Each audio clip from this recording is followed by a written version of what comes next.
Hi, this is Aditi Rana and today we are starting class 7th NCERT Science Chapter 7 Weather, Climate and Adaptation. So let's begin. Weather यानी कि मौसम. Weather of a place can be defined as the measure of its daily atmospheric condition. Weather क्या है, मौसम क्या है, कोई जगह है, कोई भी जगह है आपके आसपास, वहाँ की एटमॉस्फेरिक कंडीशन क्या है, वहाँ के वायुमंडल में हो क्या रहा है, क्या वहाँ पे ह्यूमिडिटी है, क्या वहाँ पे बहुत ज़्यादा मॉइस्चर है, एयर में नमी बहुत ज़्यादा है, या वहाँ का टेम्परेचर कैसा है, क्या आज का दिन बहुत गर्म है या बहुत ठंड है, या फिर वहाँ पे लाइटनिंग इवेंट्स हो रहे हैं, वहाँ पे बिजली कड़क रही है या नहीं कड़क रही है, वहाँ पे बारिश हो रही है, रेनफॉल हो रहा है, वहाँ पे स्नो हो रहा है, यहाँ क्या वहाँ पे बर्फ़ गिर रही है या नहीं. ये सारे एलिमेंट्स हैं, ये सारे तत्व हैं जो बताते हैं कि किसी जगह का मौसम कैसा है. अब weather report contain information about the weather of the day. जो वेदर रिपोर्ट होती है, जो मौसम की रिपोर्ट होती है, जो आप न्यूज़ चैनल पर देखते हो या अखबार में पढ़ते हो, वो बताती है कि आज पूरे दिन मौसम कैसा रहेगा. It is prepared by the department called the meteorological department. ये गवर्नमेंट की एक डिपार्टमेंट यानी कि मेट्रोलॉजिकल डिपार्टमेंट है, उसके द्वारा ये रिपोर्ट बनाई जाती है जो प्रिडिक्ट करता है यानी कि भविष्यवाणी करता है, अनुमान लगा सकता है. वेदर एक ऐसी चीज़ है कि कल मौसम कैसा रहेगा आप सिर्फ प्रिडिक्ट कर सकते हो, अनुमान लगा सकते हो, बिल्कुल एक्यूरेट तो नहीं बता सकते हो, राइट. तो वो बताता है कि अब मौसम कैसा रहेगा और ये वेदर रिपोर्ट्स बनाते हैं.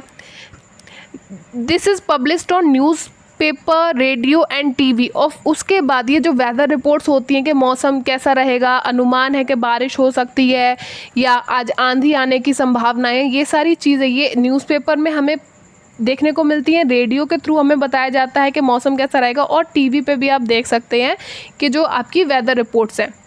The weather forecast is important for people because many a day-to-day activities are based on weather condition. ये weather forecast है, ये हमारे लिए ज़रूरी है क्योंकि हमारी डे टू डे एक्टिविटी इन पे काफ़ी हद तक निर्भर करती हैं. फॉर एग्जांपल लेते हैं, अगर पॉसिबिलिटी ऑफ रेनफॉल है, अगर आपको दिखाया जा रहा है टीवी पे कि आज भारी बारिश होने की संभावना है, तो उसके अकॉर्डिंग आप अम्ब्रेला अपने साथ कैरी करोगे या नहीं करोगे, आप ये डिसीज़न लेते हो. Weather of a place is never constant. किसी भी जगह का मौसम हमेशा एक जैसा नहीं रहता. It can alter every day और even every our.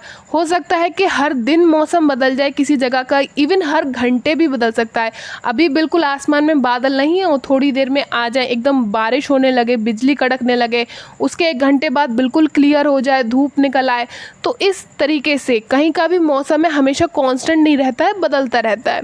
Weather report always include the minimum and maximum temperature of the day. जो आप वेदर रिपोर्ट्स देखते हो उसमें आपको बताया जाता है कि सबसे कम तापमान किस समय होगा, सबसे ज़्यादा किस समय होगा. ओके. और इसको हम मेज़र कैसे करते हैं, इसे नापते कैसे, इसे नापते हैं मिनिमम मैक्सिमम थर्मामीटर से, जिसका यूज़ किया जाता है टेम्परेचर रिकॉर्ड करने में कि आज मिनिमम कितना टेम्परेचर है और मैक्सिमम कितना टेम्परेचर है. जब हमने 3 टाइप्स ऑफ थर्मामीटर पढ़े थे तो वहाँ उसके बारे में हमने पढ़ा था. सो मिनिमम टेम्परेचर होता है अर्ली मॉर्निंग. कभी आप जल्दी उठ जाएंगे सुबह 3 बजे 4 बजे तो आप देखोगे कि हल्का हल्का ठंड है, राइट. तो अर्ली मॉर्निंग में आपका मिनिमम टेम्परेचर होता है. वहीं बात करें मैक्सिमम टेम्परेचर कब होता है, आफ्टरनून में, दोपहर में सबसे ज़्यादा टेम्परेचर होता है. Rainfall of a place is measured by an instrument called rain gauge. ये आपको एक इंस्ट्रूमेंट की इमेज दिखाई दे रही है, इसकी हेल्प से हम मेज़र कर सकते हैं कि कहाँ पे कितनी बारिश हो रही है. ये आपको स्केल दिखाई दे रहा है, यहाँ पे रीडिंग है कितने बारिश हो रही है. इसके अकॉर्डिंग हम पता लगा सकते हैं कौन सी जगह पे बारिश कम होती है, कौन सी जगह पे ज़्यादा होती है. Okay. Next is climate and adaptation. अब हम पढ़ेंगे ज़मीन के बारे में और वहाँ पे रहने वाले जो एनिमल्स हैं वो वहाँ पे कैसे समायोजन करते हैं उसके बारे में देखते हैं. Animals are adapted to survive in the condition in which they live. Animals जो होते हैं खुद को धीरे धीरे एनवायरनमेंट के साथ मिक्सअप कर लेते हैं ताकि वो ज़िंदा रह सकें. ये एडेप्टेशन की जो फीचर्स हैं यानी कि एक जानवर ने खुद को इस तरीके से ढाल लिया कि वो बुरी कंडीशन में भी सर्वाइव कर रहा है. यानी कि बहुत ठंड है पोलर रीजन में, ध्रुवीय क्षेत्रों पे, फिर भी वहाँ पे पेंगुइन्स रहती हैं, पोलर बियर्स रहते हैं, यानी कि उन्होंने अडेप्ट किया है ऐसी कंडीशंस में खुद को. तो ये कैसे किया है, ये इसमें बहुत सालों लग गए, बहुत टाइम लग गया और उसके बाद उनमें ये अडेप्टेशन आई है. Some well known countries that belong to the polar region are. अब हम उन कंट्रीज़ के नाम देखते हैं जो पोलर रीजन यानी कि ध्रुवीय क्षेत्रों में आती हैं.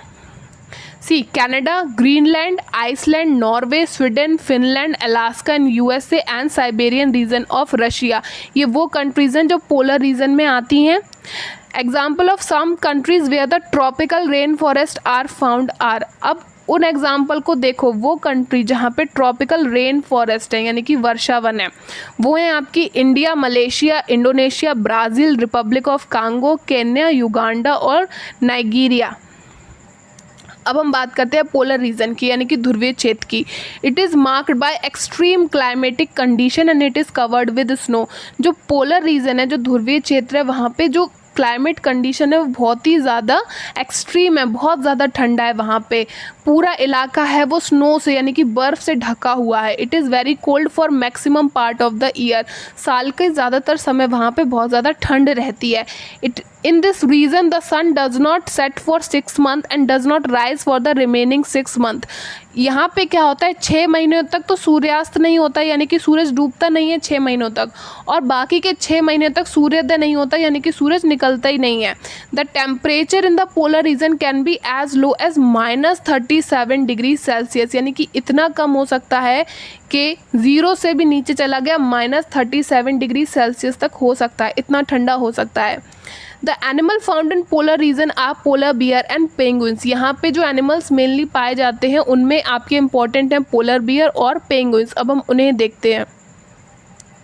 फर्स्टली बात करते हैं पोलर बियर की। White fur of the polar bear make it easier for them to hide in the snow and therefore save them from predator. क्योंकि जो पोलर बियर होते हैं वो वाइट कलर के होते हैं, उनकी बॉडी पे वाइट फर होता है, इसकी वजह से वो आइस में खुद को ईजिली, बर्फ़ में खुद को ईजिली छुपा लेते हैं और प्रेडेटर यानी कि शिकारी उन्हें देख नहीं पाते हैं। दूसरा भी इसका बेनिफिट है कि जब ये बर्फ़ में मिक्सअप हो जाते हैं, क्योंकि ये वाइट कलर के, इसकी वजह से जिन मछलियों का या जिन जानवरों का ये शिकार करने वाले होते हैं वो भी इन्हें नहीं देख पाते हैं और ये ईजिली अपने कैच को पकड़ लेते हैं, किसी को पकड़ लेते हैं easily. The polar bear have 2 layers of thick fur on them so they can survive extremely cold condition। इनके शरीर के ऊपर 2 लेयर होती हैं थिक फर की ताकि ये खुद को ठंड से बचा सके। And have a layer of fat under the skin. इनकी त्वचा के नीचे एक मोटी सी फैट की यानी कि वसा की भी लेयर होती है ताकि ये गर्म बने रहें।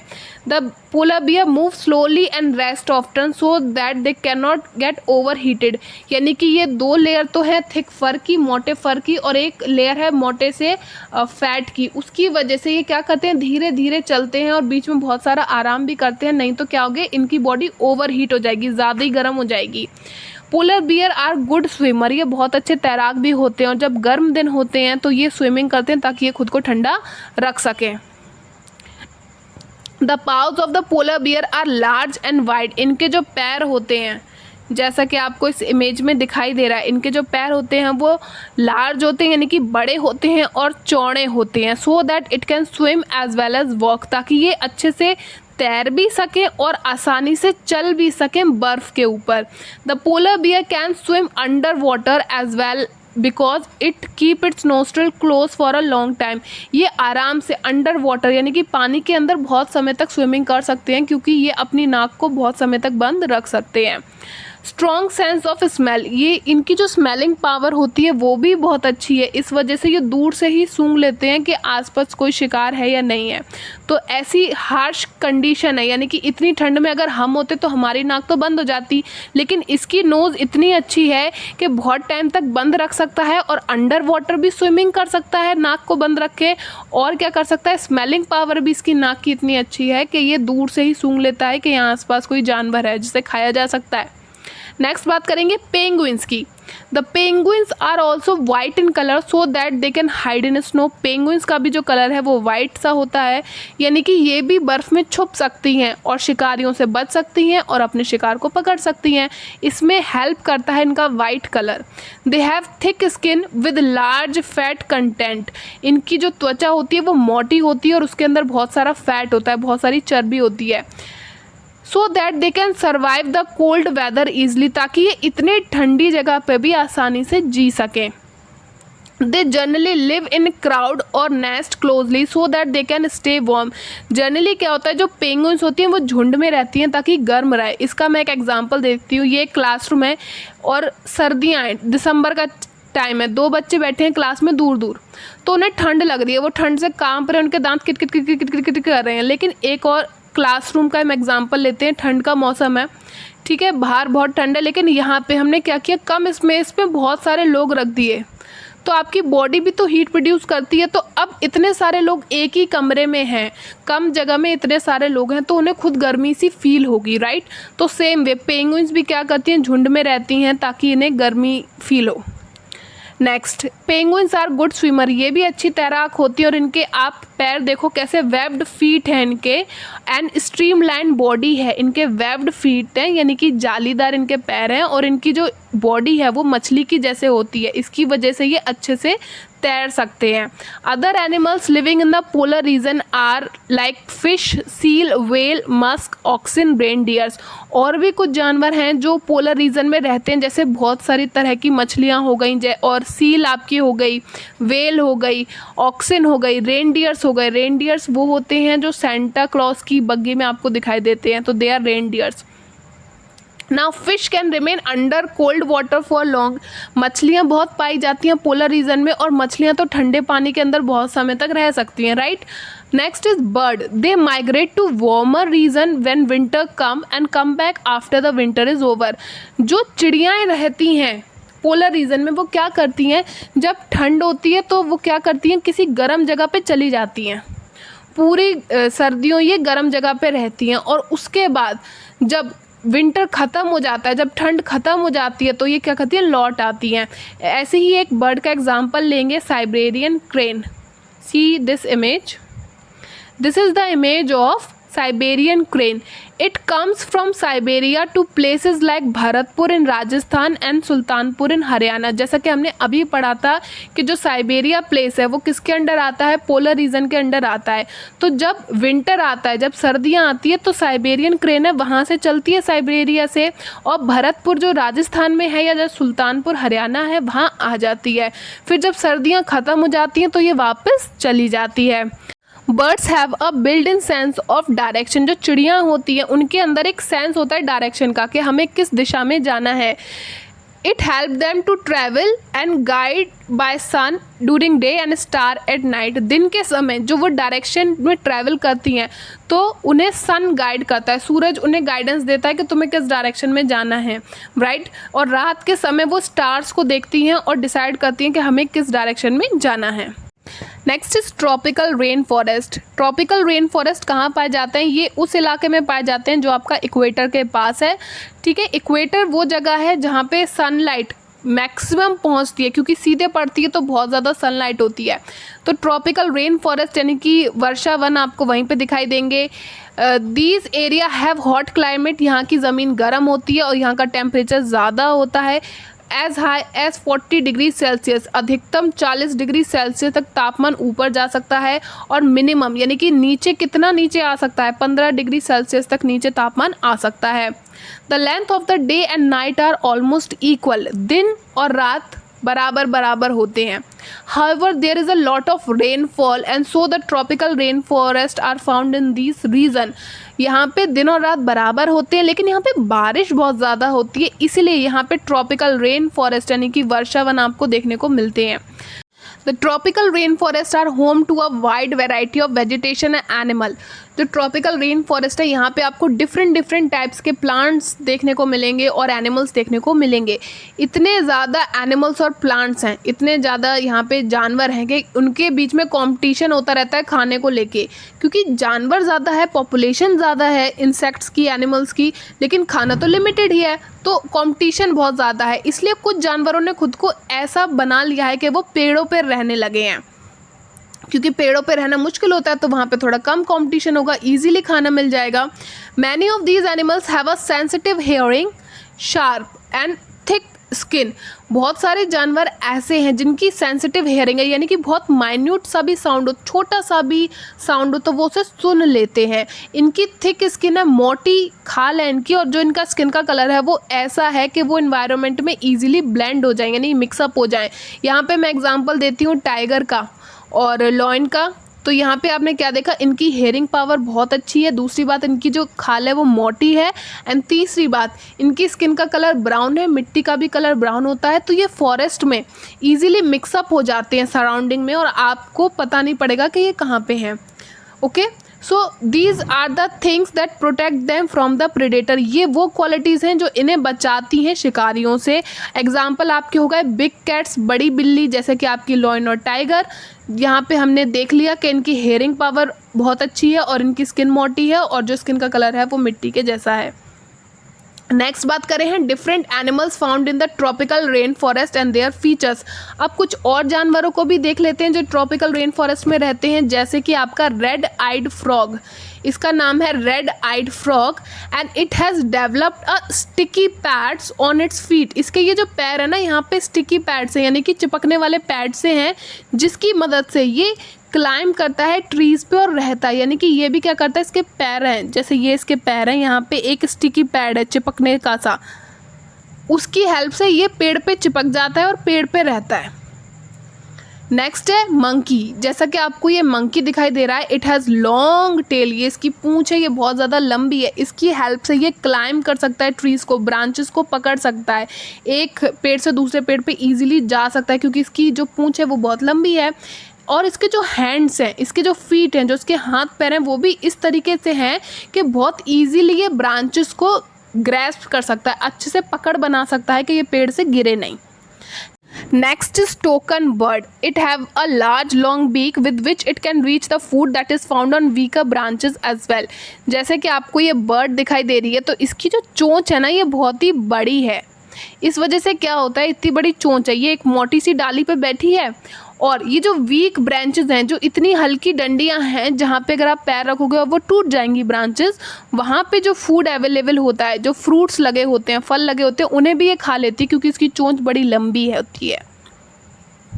Next is the lion tailed macaque. It is also called beard ape. Lion tailed macaque यानी कि इसकी जो पूंछ है वो कैसी है, शेर जैसी है। It is also called beard app, यानी कि इसे कहते हैं मूंछ वाला, दाढ़ी मूंछ वाला बंदर भी है ये। Okay, it lives in the rain forest of western Ghat. ये आपको देखने को मिलेगा रेन फॉरेस्ट में, जो कि आपके वेस्टर्न घाट में पाए जाते हैं। और इसकी एक आउटस्टैंडिंग फीचर पता है क्या है? It's silver white mane means white hair which surround the head from the cheeks down to. इसका स्पेशल फीचर है ये वाइट हेयर्स, जो कि सर से शुरू होके इसके चीक्स तक होते हुए, चिन तक होते हुए आ रहे हैं। ये इसका स्पेशल फीचर है। It mainly feeds on the fruits, gets sufficient of food on the trees and rarely comes down. ये पेड़ों पर ही रहता है, वहीं से इतना ज़्यादा खाना मिल जाता है कि कभी, बहुत रेयर ही ये होता है कि ग्राउंड पे आपको देखने को मिले, आपको ये हमेशा पेड़ों पर ही दिखाई देगा। Next is elephant. It has a strong sense of smell. जो एलिफेंट होता है, उसकी ट्रंक होती है, यानी कि एक सूंड होती है लंबी सी, इसकी वजह से सेंस ऑफ स्मेल बहुत अच्छा है, दूर से भी कोई खुशबू सूंघ लेगा।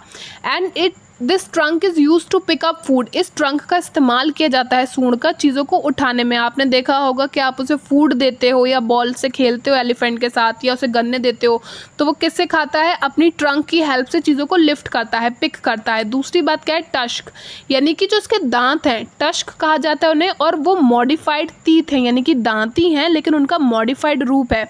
And they can tear the bark of trees. जो पेड़ों की छालें हैं उन्हें भी फाड़ सकता है, और बाकी चीज़ों के लिए ये अपने दांतों का इस्तेमाल करते हैं। They have large years. इनके कान बड़े बड़े होते हैं हाथियों के, इसलिए इनकी जो सुनने की पावर है वो बहुत अच्छी होती है। कोई सॉफ्ट साउंड है, कोई बहुत दूर भी कुछ हुआ है, तो ये वो साउंड सुन लेते हैं। और मान लीजिए कोई शिकारी है, तो दूर से ये साउंड सुन लेंगे और ये भाग जाएंगे। तो that was all about this chapter. Thanks for listening.